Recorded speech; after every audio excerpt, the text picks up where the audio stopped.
Hello everyone, welcome to another video about dropshipping. Today I will show you, can I dropship Nike products? Now the answer is yes you can, but you need to be a licensed Nike seller. So as you can see right here, sportswear as Nike is one of the most profitable dropshipping businesses because many people are looking to have Nike products at a very competitive price, which only with dropshipping you can sell it. Not all niches out there make for a profitable online business. So as you can see right here, but I went here and I basically clicked on this link, and as you can see, anyone can sell Nike and Adidas products, but if you want to use Nike branding in your store and advertising, you'll need to become an authorized or licensed reseller.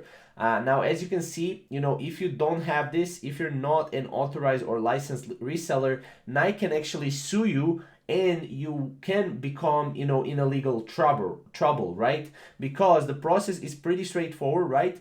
But you need to be a licensed reseller or authorized reseller in order to have this option to dropship Nike products, right? As you can see, the process is pretty straightforward, provided you have a retail store that carries items that go well with Nike and Adidas products, right? So I think you will also need to be, a retailer as well in order to go and to basically dropship Nike and Adidas products, right? So that's pretty much in a nutshell what you need to be aware of before starting to dropship Nike products. So make sure to do your own research and your due diligence before you get started with actually selling products online. So thank you guys for watching, and we'll see you in the next video.